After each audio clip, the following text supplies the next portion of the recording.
Hello everyone. सो कैसे हो आप सब। Welcome to our channel medicos Arpit. So दोस्तों, आज हम लोग बात करेंगे UP triple S C pharmacist जो 560 पद पर भर्ती आई है उसके बारे में जानते हैं, समझते हैं। 1980 की नियमावली क्या है, D form versus B form क्या चल रहा है, क्यों इतना क्लासेस चल रहे हैं। अभी आप लोग देख रहे हैं यूट्यूब पे बहुत सारे लोग बहुत सारी चीज़ें बोल रहे हैं कि डी फार्म को एलिजिबल करने दो, बी फार्म को मत करो, बी फार्म को करने दो, डी फार्म को। बहुत सारी चीज़ें चल रही हैं सोशल मीडिया पे। और यूपी ट्रिपल एस सी की 1980 नियमावली में था क्या जिसको वजह से इतना बवाल हो रहा है, क्या रीज़न है, एलिजिबिलिटी क्या है, पहले कैसा होता था, कैसे नहीं होता था, पहले क्या चीज़ें थी। आज इन्हीं सब चीज़ों पे हम लोग बात करेंगे और समझेंगे, जानेंगे कि क्या दिक्कत आ रही है, कि जो एलिजिबिलिटी को लेकर इतनी प्रॉब्लम। अभी कोर्ट केस भी हुआ है, आप लोग देख ही रहे होंगे। जो ऑर्डर अभी हो सकता है 2 अप्रैल को अभी केस का फाइनल जजमेंट आ जाए, उसमें देखते हैं क्या कैसे होता है। लेकिन अभी क्या चीज़ें हो रही, इस पर क्या बात चल रही है। 1980 की नियमावली थी, क्या थी इसमें, क्या चीज़ें प्रॉब्लम, क्या दिक्कत आ रही है इसमें, इस चीज़ के बारे में हम लोग जानेंगे, समझेंगे। दोस्तों, 1980 की जो नियमावली थी इसमें ऐसा था कि इसमें केवल डिप्लोमा इन फार्मेसी वाले जो बच्चे थे वही एलिजिबल थे। और पहले क्या होता था, वैकेंसी मेरिट वाइज बनती थी। दोस्तों, जब पहले बनती थी तो उसमें क्या होता था कि जैसे बैच वाइज बच्चे पास होते थे, उसके हिसाब से सिलेक्शन करते हुए क्या करते थे, यूपी ट्रिपल एस सी में होता फार्मासिस्ट की वैकेंसी आती थी और इसी में सिलेक्ट हो जाते थे।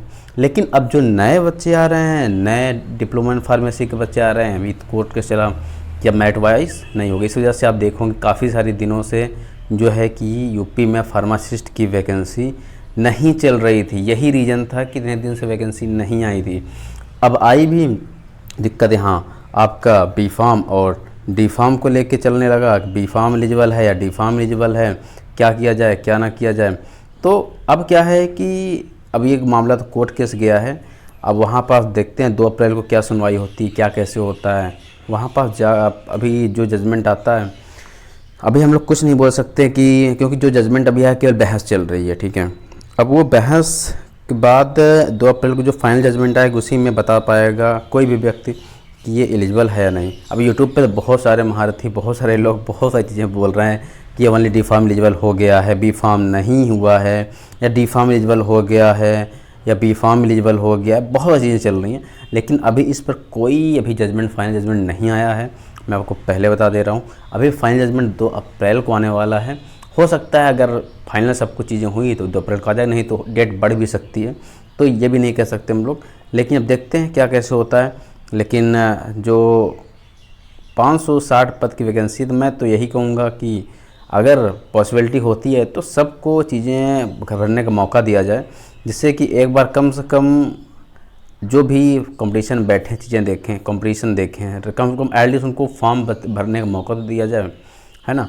और क्या है कि होता है कि नहीं होता वो अलग चीज़ें हैं, लेकिन एटलीस्ट फॉर्म तो भरने का मौका दिया जाए। बाकी अभी ये हमारा, हम किसी को नहीं कहेंगे कि ओनली डी फार्म को एलिजिबल करें या बी फार्म को एलिजिबल करें।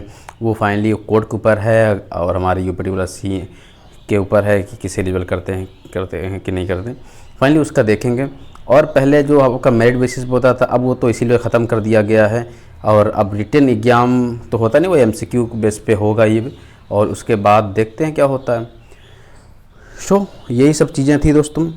अब देखते हैं 2 अप्रैल को आता है इसका, उसके बाद देखा जाएगा कि ये वैकेंसी में क्या एलिजिबल, बी फार्म एलिजिबल करते हैं या नहीं करते हैं। वो तो आने वाला समय बताएगा। और बाकी यही सब चीज़ें थी दोस्तों। अब बाकी आगे के लिए अपडेट के लिए इस चैनल को सब्सक्राइब कर लीजिए। अब नई नई वीडियो जो भी चीज़ें आपसे रिलेटेड रहेंगी यूपी फार्मासिस्ट को लेकर, जो भी चीज़ें और भी अपडेट आता रहेगा, हम आपको इस चैनल के माध्यम से आपको बताते रहेंगे। तब तक के लिए थैंक यू एवरीवन और love you all, good bye.